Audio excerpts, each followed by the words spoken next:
मननात्रायत इति मंत्र है, मननत्राण धर्माणो मंत्रा, अर्थात मनन के द्वारा एकाग्र चित्त होकर अपनी एकाग्रता से जो आपकी रक्षा कर दे, एकाग्र होकर एकाग्रता के प्रोसेस से जो आपकी रक्षा करे, वो मंत्र है।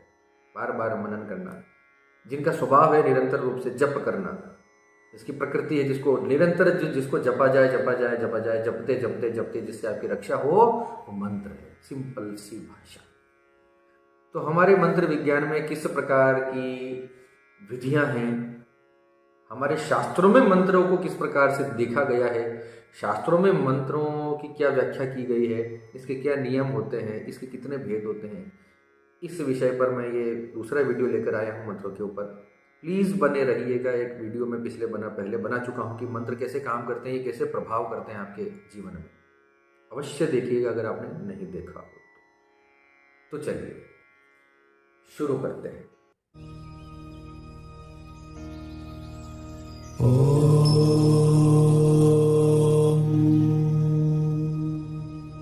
अमोघ शक्ति देखने वाले सभी दर्शकों को पंडित अखिलेश ओझा जी का प्रणाम। मित्रों, मंत्रों के ऊपर हमारी चर्चा चल रही है, निरंतर प्रवाहमान है।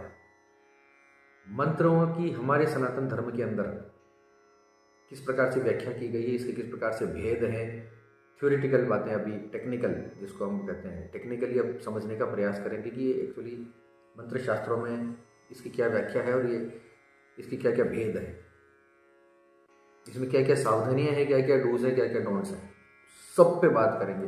वीडियो तो लंबा बनेगा ही बनेगा, लेकिन बने रहिए। अगर आप साधना के क्षेत्र से जुड़ना चाहते हैं तो ये वीडियोज आपके लिए बहुत काम के।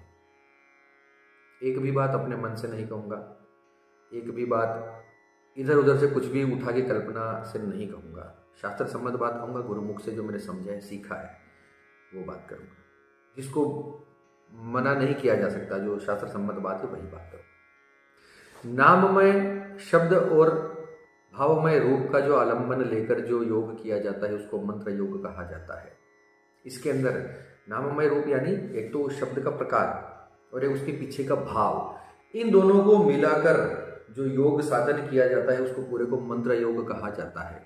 अब देखिए, मंत्र योग में मुख्य मंत्र योग के 16 अंग माने गए हैं। टेक्निकली जो तांत्रिक ग्रंथों में जो मंत्रों की व्याख्या की गई है, हम वो बात कर रहे हैं। अब भवन्ति मंत्र योगस्य षोडशांगानि निश्चितम यथा सुधांशोर जायन्ते कला षोडश शोभनाः भक्ति शुद्धिश्चासनं च पंचांगस्यापि सेवनम आचार धारणे दिव्य देश सेव्यमानपि प्राणक्रिया तथा मुद्रा तर्पणम हवलम बलि यागो जपस तथा ध्यानम समाधिश्चेति षोडश।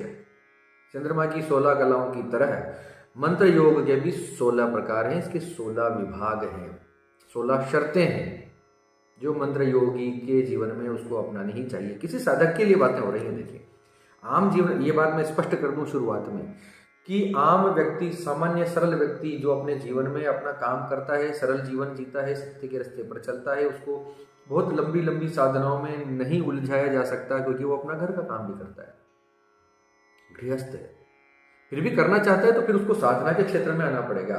नहीं तो ये सारे नियम पालन करना एक साधक के लिए आवश्यक है, मंत्र योगी के लिए आवश्यक है, जो इसको टेक्निकली इस फील्ड में उतर कर करना चाहता है उसके लिए है।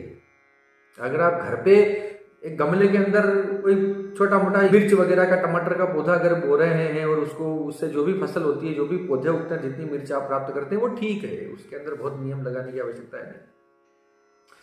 लेकिन अगर आपको इसकी डिग्री चाहिए कि नहीं, मुझे इसमें जो है, मुझे इसमें श्रेष्ठता प्राप्त करनी, विशेषज्ञता लेनी है और इससे बड़े लाभ लेने हैं, तो आपको एग्रीकल्चर में या बायोटेक्नोलॉजी में या इसका जो भी विभाग है, इसके जो भी विषय हैं, उसमें आपको डिग्री लेनी पड़ेगी। 3 साल 4 साल उसके अंदर पढ़ाई करनी पड़ेगी, वो समझना पड़ेगा सारा। बहुत, हर विषय बहुत बृहत्तर होता है, उसके छोटे रूप भी होते हैं, उसके बृहत स्टाइल, बृहत उसके क्षेत्र भी होते हैं। तो वही बात मंत्र साधनाओं में भी है। ये जो मैं अब ये हम जो बात कर रहे हैं, कोर्स की बात कर रहे हैं, ये समझिए, हम स्नातक कोर्स की बात कर रहे हैं। मंत्र योगी बनना है, मंत्र साधना में उतरना है, तो ये चीजें जो है शास्त्रों में लिखी गई है, वो आपको पालन करना है। चंद्रमा की 16 कलाओं की तरह ही मंत्र योग में भी 16 प्रकार मुख्य हैं, 16 इसके भेद हैं। वो इंसान को पालन करना चाहिए, मनुष्य को, मंत्र योगी को, साधकों को पालन करना चाहिए। लगातार सुनिएगा, मैं लगातार बोल रहा हूं। भक्ति, शुद्धि, आसन, पंचांग सेवन, आचार धारणा, दिव्यदेश सेवन, प्राण क्रिया, मुद्रा, तर्पण, हवन, बलि, याग, जप, ध्यान, समाधि, ये 16 प्रकार हैं जो मंत्र योग में आपको जिनको पालन करना पड़ता है। भक्ति, जिस मंत्र को आप जप रहे हैं उसके इष्ट के प्रति, उसके विग्रह के प्रति आपकी भक्ति होनी चाहिए। दूसरा है शुद्धि। शुद्धि का मतलब स्थान शुद्धि, दिक शुद्धि, कैसे स्थान पर बैठकर जप करना चाहिए, माला शुद्ध होनी चाहिए, आपके अंतर्मन शुद्ध होना चाहिए, वहाँ का साफ सफाई का वातावरण होना चाहिए। शुद्धि बहुत आवश्यक है मंत्र योग में। फिर तीसरा है आसन। किस प्रकार के आसन के ऊपर बैठकर आपको मंत्र जपना चाहिए। मृगासन है कि चर्मासन है कि काष्ठासन है, कंबल का आसन है, दरी का आसन है, बेंत का आसन है। आसन का प्रकार, आसन बहुत बहुत इंपॉर्टेंट है इसके अंदर, इस विज्ञान के अंदर। अलग अलग कर्म में सत्रजितम और अलग षटकर्मादि प्रयोगानुसार, अभिचारी कर्मादि प्रयोगानुसार जो है आसन के भी रूप बदलते हैं। तो आसन बहुत इंपॉर्टेंट है कि किसके ऊपर बैठकर आप जप कर रहे हैं। फिर है पंचांग सेवन। अपने इष्ट की, जिसका आप मंत्र जप रहे हैं उसी की गीता, उसका सहस्रनाम, उसका शतनाम, उसका कवच, उसका हृदय स्तोत्र आप पाठ करें। ये 5 प्रकार की पाठ उस इष्ट के आप करेंगे तो ये पंचांग सेवन कहलाता है। 5 प्रकार की पूजा उसकी होनी चाहिए। आचार, किस प्रकार से आपको रहना है, आपका रहन सहन, फिजिकल रहन सहन, अनेक तंत्र शास्त्रों में इसका प्रयोग बताया गया है। किस प्रकार से आपको अपने शरीर को रखना है, उस सारी क्रियाओं को आचार कहते हैं। फिर है धारणा। जिस मंत्र को जप रहे हैं उसके इष्ट के प्रति अपने मन में निरंतर रूप से उसके प्रति एकाग्रता बनाए रखना, उस धारणा को बना के रखना, उस मंत्र के प्रति एकाग्रता बनाए रखना, उस इष्ट के प्रति एकाग्रता को अपने बाहर और अपने मन दोनों में नियमित रूप से बना के रखना धारणा कहलाता है। फिर होता है दिव्य देश। दिव्य देश का मतलब जिस स्थान पर, जिस क्षेत्र में बैठकर आप अपना जप क्रिया कर रहे हैं, मंत्र साधना आदि कर रहे हैं, नाभि प्रदेश, हृदय प्रदेश, पाषाण, मूर्ति, उस मंत्र या यंत्र आदि की पीठ, ये टेक्निकल भाषाएं हैं सारी। तो ये सारे दिव्य देश कहलाता है। पूरा जो माहौल है, पूरा क्षेत्र जो है उसको दिव्य देश कहा जाता है। उसके भी नियम है, उसका भी ध्यान रखना होता है कि कौन सी जगह पे किस प्रकार से जप तप किया जाता है। फिर है प्राण क्रिया। प्राण क्रिया का अर्थ है कि मंत्र के शास्त्र में मंत्र के विभिन्न प्रकारों को अपने शरीर के विभिन्न अंगों में स्थापित करने की क्रिया, उस प्राण को स्थापित करने की क्रिया प्राण क्रिया कहलाती है। न्यास जो होते हैं, करण न्यास, हृदयादि न्यास, ये सब इसी के अंतर्गत आते हैं। मातृका न्यास, न्यासों के अनेक प्रकार हैं। तो ये न्यास की प्रक्रिया प्राण क्रिया कहलाती है। फिर है मुद्रा। अपने इष्ट को प्रसन्न करने के लिए मंत्र शास्त्र में इसका भी विधान है। विभिन्न प्रकार की मुद्राएं होती हैं। शंख मुद्रा, मुद्राओं को दिखाकर अपने इष्ट को प्रसन्न करने की प्रक्रिया मुद्रा प्रक्रम। फिर आता है तर्पण। अपने इष्ट देव को प्रसन्न करने के लिए तर्पण की विधि है, जल से तर्पण देने की प्रक्रिया तर्पण कहलाती है। फिर होता है हवन। इष्ट को प्रसन्न करने के लिए उस मंत्र आदि से अग्नि देवता में आहुतियां देने की प्रक्रिया हवन कहलाती है। फिर आता है बलि। बलि शब्द को के ऊपर मैं कभी पूरा वीडियो बनाऊंगा, अभी इतना सा बात करके आगे बढ़ रहे हैं कि बलि का अर्थ है कि अपने इष्ट देवता के सामने किसी चीज की बलि दी जाती है। चरु आदि की बलि, किसी फल की बलि दी जाती है, फल चढ़ाया जाता है एक प्रकार से प्रसाद रूप में। मुख्य रूप से बलियां मंत्र शास्त्र के अंदर बलि अलग तरीके से दी जाती है। मंत्र शास्त्र के अंदर बलि जाती है अपने अहंकार की, अपने इंद्रियों की, अपने काम क्रोध आदि षट दोषों की। ये बलि के प्रकार है, कभी बड़ा वीडियो बनाऊंगा इस पर। फिर होता है याग। अंतर्याग और बहिर्याग प्रकार के दो याग के प्रकार होते हैं। ये अभी हम सिर्फ नामों की चर्चा कर रहे हैं, इसके अंदर कहीं भी नहीं घुस रहे, वीडियो बहुत लंबा हो जाएगा। मैं सिर्फ टेक्निकली आपको समझाने का प्रयास कर रहा हूँ कि हमारे शास्त्रों में क्या क्या लिखा गया है, कितनी सारी चीज़ों से गुजरना पड़ता है अगर आप टेक्निकली मंत्र योग में आप आना चाहते हैं, साधना के अंदर आप आना चाहते हैं। फिर आता है सबसे इंपॉर्टेंट जप। अपने इष्ट देव के प्रति निरंतर जपना, दोहराना, उन शब्दों को, उन मंत्रों को, अक्षरों को दोहराने की प्रक्रिया होती है जप। 3 प्रकार से होते हैं, मानसिक, वाचिक और उपांशु। मानसिक यानी मन में जपना, वाचिक यानी बोलकर जपना जिसकी आवाज सबको सुनाई दे, और उपांशु यानी सिर्फ होठों में हल्का सा स्फुरण होते रहना, बुदबुदाते रहना जिसकी आवाज सिर्फ अपने कानों में आती रहे, बाकी और कोई ना सुने, उसको उपांशु जप कहते हैं। फिर होता है ध्यान। जप करते करते करते करते करते अपने इष्ट के प्रति सारा ध्यान एक जगह पर लग जाए, एक ही स्पॉट पर, अपने एक ही इष्ट पर अपना ध्यान लग जाए, उसके अर्थ पर ध्यान लग जाए और आप स्वयं को भूल जाएं। तो वो ध्यान, और अंत में आता है समाधि।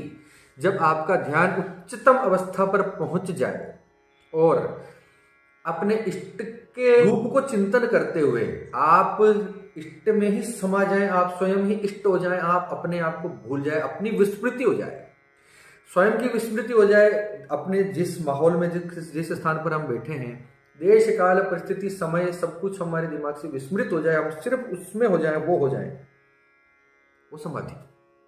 तो ये 16 प्रकार मैंने बताए हैं, मैंने नहीं बताए हैं, हमारे शास्त्रों में लिखे। ये 16 ही मंत्र साधना में टेक्निकली ये आवश्यक है। इनको आपको फॉलो करना पड़ेगा। अभी इतना समय नहीं है, एक एक चीज पर एक एक पूरा वीडियो बन सकता है 20-20, 25-25 मिनट का, बहुत साधारण भाषा में। अब मंत्रों के 3 प्रकार होते हैं, सत, रज और तम। 3 भेद होते हैं। सात्विक मंत्र होते हैं, राजसिक मंत्र होते हैं, तामसिक मंत्र होते हैं। उनमें भी फिर वैदिक मंत्र होते हैं, पुराणोक्त तंत्रोक्त मंत्र होते हैं, और तीसरे शाबर मंत्र होते हैं। वैदिक हमेशा सात्विक मंत्र होते हैं, उसमें कहीं कोई वो है नहीं। तांत्रिक मंत्रों में सत, रज और तम तीनों प्रकार के मंत्र होते हैं। शाबर में भी सत, रज और तम तीनों प्रकार के मंत्र होते हैं। फिर मंत्र 3 प्रकार से होते हैं, पुरुष, स्त्री और नपुंसक। शैव आगम में जितने मंत्र दिए गए हैं उनमें से अधिकतर पुरुष मंत्र हैं। श्री विद्या महाविद्या के अंतर्गत जो देवी संज्ञा के मंत्र हैं वो सारे स्त्री संज्ञा के मंत्र आते हैं। इनके भी प्रकार होते हैं, इस पर कभी विस्तार से बात करेंगे, पुरुष मंत्र कौन से, स्त्री मंत्र कौन से। फिर होते हैं नपुंसक मंत्र, जिनके पीछे नमः लगाया जाता है, या एक अक्षर वाले मंत्र को पिंड की संज्ञा दी गई है, 2 अक्षर वाले मंत्र को कर्तरी की संज्ञा दी गई है। 3 से 9 अक्षर का जो मंत्र होता है उनको बीज कहा जाता है, बीज मंत्र कहा जाता है। इसमें भी भेद है, बात करेंगे। एक अक्षर के मंत्र को भी बीज कहा गया है, लेकिन मुख्य रूप से जो टेक्निकल है वो 3 से 9 अक्षर के मंत्रों को बीज कहा गया है। 10 अक्षर से 20 अक्षर तक का मंत्र जो होता है वो उसको मंत्र कहा गया है, जिसमें 10 से लेकर 20 अक्षरों तक हों वो मंत्र, और 20 अक्षर से जो ज्यादा के मंत्र होते हैं उनको माला मंत्र कहा जाता है। 100 अक्षरों तक भी होते हैं, 150 अक्षरों के भी होते हैं, लंबे लंबे, तो उनको माला मंत्र कहा जाता है। इनमें एक प्रक्रिया और होती है, मेलापक प्रक्रिया, जिसमें साधक जो मंत्र जपना चाहता है, अगर गुरु ने उसे कोई अपने मुख से मंत्र दे दिया है, उसके कानों में उसकी सेवा को देखकर, उसके आचार विचार व्यवहार, उसकी शिष्य सेवा को देखकर, गुरु सेवा को देखकर, तो वो उसके लिए ठीक है, क्योंकि गुरु ने उसकी प्रकृति पहचान कर ही उसे दिया है, वो ठीक है। और आप खुद अगर इसमें उतरना चाहते हैं, आपके पास कोई गुरु नहीं है और आपने भगवान शिव को ही गुरु मान लिया है, तो आप इसमें एक प्रक्रिया है, उसको पूरा करना पड़ता है कि मंत्र आपके लिए मित्र है कि शत्रु है कि सम है,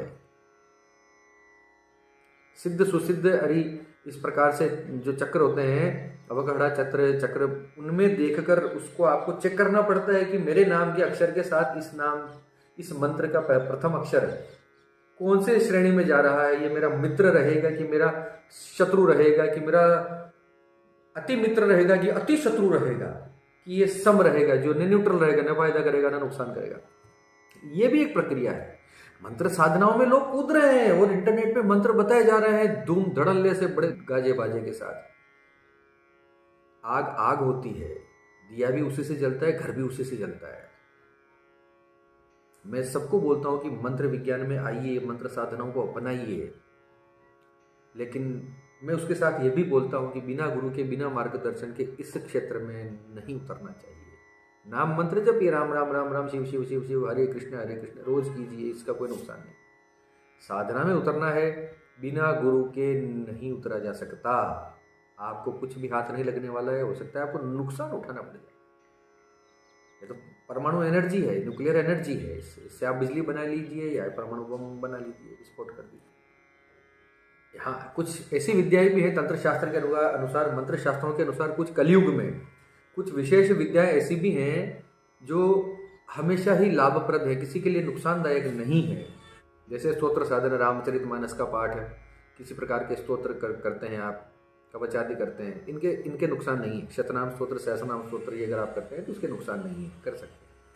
फिर मैं मंत्र साधन की प्रक्रिया, सबसे पहले विधिवत गुरु बनाकर, गुरु से उसकी मंत्र की दीक्षा प्राप्त करना, सबसे प्रथम काम तो यही है। कोई गुरु नहीं है तो भगवान शिव की अगर आप उपासक हैं और भगवान शिव को मानकर, गुरु मानकर आप उस उपासना को शुरू कर सकते हैं। उसकी प्रोग्रेस में कुछ देर लग सकती है, ये बात आप मान कर चलिए, ये तो होता है। अगर आपने स्वयं ही कोई मंत्र उठा लिया और जपने लगे हैं, तो आपके अगर कर्म बहुत अच्छे हुए, आप वास्तव में एक संत प्रकृति के व्यक्ति हैं, तब भी आपको काफी समय में वो उस मंत्र के असर आपको दिखाई देंगे। और प्रकृति भी आपकी अच्छी है और आपने गुरु भी बना रखा है, उनसे दीक्षा लेकर, विधिवत दीक्षा लेकर उस मंत्र के विधिवत आप प्रयोग कर रहे हैं, तो उसमें आपकी जो है प्रगति बहुत शीघ्र हो जाएगी। वो मंत्र आपको बहुत जल्दी सिद्ध हो जाएगा, सुफलता प्रदान कर देगा। मंत्रों के 3 प्रकार से कर्म होते हैं। पहला है नित्य कर्म, दूसरा नैमित्तिक कर्म, तीसरा काम्य कर्म। नित्य कर्म के अंदर नित्य रोज आप जो बिना किसी संकल्प के सिर्फ अपनी भावना से जो आप मंत्र जपते हैं नित्य रूप से, एक माला, जैसा आपका नियम है कि मैं एक माला बचपन से गायत्री मंत्र जपते आ रहा हूं, तो वो नित्य कर्म में आ गया, उसको आप जप सकते हैं, उसका कोई नुकसान नहीं। फिर होता है नैमित्तिक कर्म, विशेष पूरी साधना पद्धति के अनुसार, प्रक्रिया के अनुसार, उस पूरे विधान को फॉलो करते हुए विशेष पर्वों पर जो पूजा उपासना मंत्र आदि किए जाते हैं, उनको नैमित्तिक कर्म किया जाता है। किसी ग्रहण के दिन, दीपावली के दिन, होली की रात्रि, इस प्रकार से जो विशेष पर्वों के दिन, जन्माष्टमी की रात्रि, इन रात्रियों पे जो आप निमित्त से कोई मंत्र विधान आप करते हैं, उस प्रोसेस को फॉलो करते हैं, तो वो नैमित्तिक कर्म के अंतर्गत आता है। और तीसरा है काम्य कर्म, अपनी कामना की पूर्ति के लिए जब आप किसी अनुष्ठान पुरस्चरण आदि का सहारा लेते हैं, मंत्र विद्या का सहारा लेते हैं, तो उसको काम्य कर्म कहा जाता है। आपकी कामना के लिए आपने वो मंत्रों को आपने जपना स्टार्ट किया है, वो काम्य कर्म। और मंत्र शास्त्र में ऐसा कहा गया है कि नित्य कर्म और नैमित्तिक कर्म को ही अपने जीवन में अवलंबन आपको करना चाहिए, किसी कामना का उद्देश्य नहीं रखना चाहिए। मंत्र को आप निष्काम भी करेंगे तो भी ईश्वर आपको सब कुछ देगा, उसको पता है। आपके ईश्वर आपके अंदर ही बैठा है, आप खुद ही ईश्वर है। वो भाई समझ लो इस बात को। मैं थोड़ा सा भटक जाता हूँ कई बार विषय से, लेकिन बात होगी काम की ही। ईश्वर आपके अंदर ही है, आप स्वयं ही ईश्वर हो, आपको पहचानने वाली बात होती है बस। तो आपको अलग से मांगने की आवश्यकता है नहीं। आप निष्काम भी करेंगे कि हे प्रभु आप प्रसन्न रहना, आपकी प्रसन्नता के लिए मैं ये जप कर रहा हूं, तो प्रभु प्रसन्न हो जाएंगे, तो आपको स्वतः ही सब कुछ मिल जाएगा। आपके साथ ऐसे अवसर अपने आप उपलब्ध होने लग जाएंगे कि आपके पास धन भी आ जाएगा और बुद्धि भी आ जाएगी, जीवन भी आ जाएगा, ऐश्वर्य भी आ जाएगा, सम्मान भी आ जाएगा, आपके पास आपकी आयु भी आ जाएगी, आरोग्य भी आ जाएगा, सब आ जाएगा। मंत्र के प्रभाव में, मंत्र जो एनर्जी है ना, वो तो ऊर्जा है। वो ऊर्जा आपके शरीर के आसपास जब घूमने लगेगी तो आपका अपने आप ही उद्धार हो जाएगा, सब चीजें अपने आप आ जाएंगी, अलग से मांगने का कुछ जरूरत पड़ेगी नहीं। ठीक से विधान फॉलो कर लिया तो काम्य कर्मों का निषेध कहा गया है। काम्य कर्म नहीं करने चाहिए, कामना के निमित्त जो है नहीं करना चाहिए, लेकिन करना भी पड़ता है।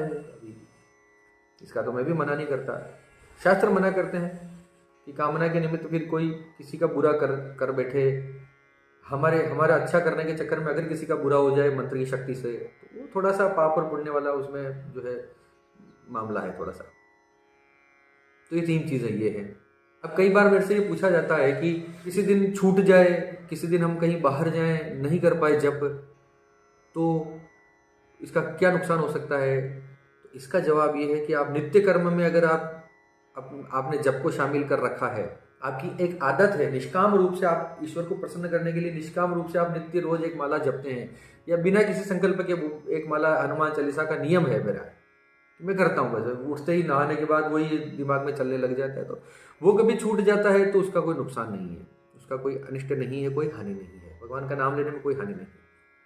संकल्प के साथ किसी कामना के लिए अगर आपने हाथ में जल लेकर उसका संकल्प ले रखा है कि मैं मेरी अमुक कामना से मेरी इस इच्छा की पूर्ति के लिए इस मंत्र का इतने लाख जप का या इतने हजार जप का संकल्प लेता हूं, तो फिर उसको छोड़ा नहीं जा सकता, उस नियम को पूरा करना पड़ेगा। यहां तक हमारे शास्त्र तो यहां तक भी कहते हैं कि जन्म और मरण सूतक में भी अनुष्ठान का संकल्प आपने ले लिया है, उस संकल्प के बाद आपके घर में किसी का जन्म हो जाता है, किसी की मृत्यु हो जाती है, तब भी उस स्थिति में भी उस पुरुष चरण को बीच में खंडित नहीं किया जा सकता। आपको उस दिन का जितना भी निश्चित संख्या में जप है वो आपको करना चाहिए, सूतक मान्य नहीं है वहां पर, क्योंकि जपावधि में आप एक तरह से सन्यासी की भूमिका में हैं, ब्रह्मचर्य का पालन कर रहे हैं, जीवन से राग मुक्त होकर आप उस जप को लेकर बैठे हैं, तो सन्यासियों को कोई सूतक नहीं होता। बहुत सारी बातें हैं, बात देखिए निकलती कहाँ निकल जाती है। तो हम टेक्निकली कुछ बातों को समझने का प्रयास कर रहे हैं, जो मुझे पता है मैं समझाने का प्रयास कर रहा हूँ। अब सबसे इंपॉर्टेंट बात है कि किसी भी मंत्र को सिद्ध करने के लिए क्या किया जाए। मंत्र शास्त्रों में ये लिखा गया है, स्पष्ट है कि मंत्र सिद्धि के लिए सबसे महत्वपूर्ण जो कर्म है वो है पुरस्चरण। पुरस्चरण का मतलब होता है कि उस मंत्र को जितनी संख्या में शास्त्र ने बताया है उतनी संख्या में पूरे विधि विधान के साथ उन नियमों कर्मों का पालन करते हुए, 16 जो अंग मैंने बताए थे उन सब का पालन करते हुए एक निश्चित समयावधि में उसके उस डोज को पूरा करना वो पुरस्चरण कहलाता है। जैसे 1.25 लाख मंत्रों का जप का महात्मा बटुक भैरव के जो आपद उद्धारक मंत्र है उसका जो विधान है वो 1 लाख मंत्रों का होता है, 1.25 लाख मंत्रों का होता है। कई जगह 1 लाख है, कई जगह 1.25 लाख है, कई जगह 6 लाख है, रुद्र यामल में 1 लाख है, अलग अलग तंत्र में। तो एक हम मान लेते हैं 1.25 लाख मान के चलते हैं। 1.25 लाख मंत्रों का जप का जब आपने संकल्प लिया कि मैं महात्मा बटुक की कृपा प्राप्ति करने के लिए या अमुक कामना की पूर्ति के लिए 1.25 लाख मंत्रों का ये जप पूरा करने का संकल्प लेता हूँ पूरे विधान के साथ, तो नियमित आपको अब एक निश्चित संख्या में वो मंत्र जपने होंगे निश्चित समयावधि के लिए। यानी 1 महीने के लिए अगर आपने लिया है तो एक दिन में कितना होगा 1.25 लाख पूरा करने के लिए, उतने मंत्र आप एक दिन में जपते हैं। उन नियमों को पालन करते हैं, पूरा सिस्टम फॉलो करते हैं, यंत्र का, मंत्र का और तंत्र का, तीनों मिलाकर जो सिस्टम फॉलो किया जाता है वो पुरस्चरण कहलाता है। जिसमें आपका ब्रह्मचर्य भी आ गया, आपके खान पान का नियम भी आ गया, जमीन पे भूमि शयन भी आ गया, जमीन पर लेट सोना भी आ गया, एक समय भोजन आ गया। एक समय भोजन अगर आप नहीं रख सकते तो भोजन में भी फिर कुछ आप दे सकते हैं। वैसे तो फलाहार पर बताया गया है कि फलाहार रखना चाहिए पूरी अवधि तक, मंत्र जप की अवधि तक। ब्रह्मचर्य पूर्ण रूप से पालन होना चाहिए, निंदा किसी की आनी नहीं चाहिए, दिमाग में क्रोध नहीं आना चाहिए। आप बिल्कुल संसार से एक तरह से विरक्त होते हुए आप उन नियमों को पालन आपको करना पड़ता है। तो ये पुरस्चरण की पूरे विज्ञान है पूरा। किसी दिन पुरस्चरण पे भी बनाएंगे, अभी देखो वीडियो कंटेंट तो इतना सारा है दिमाग में कि लगता है कि अभी क्या बनाए क्या छोड़े। पुरस्चरण का मतलब सीधा समझिए कि एक मंत्रों की जो डोज है, मंत्रों का जो विधान है, उन मंत्रों को पूरा करने की पूरी कंप्लीट प्रक्रिया पुरस्चरण कहलाती है। जिस प्रकार बिना आत्मा के कोई शरीर काम नहीं करता, कोई देह काम नहीं कर सकती, उसी प्रकार से पुरस्चरण के बिना कोई मंत्र सिद्ध नहीं हो सकता। पुरस्चरण के बिना आपके लिए कोई भी मंत्र काम का नहीं है। इंटरनेट पर देखकर जपिए तो जपते ही रहिए, कुछ भी नहीं होने वाला।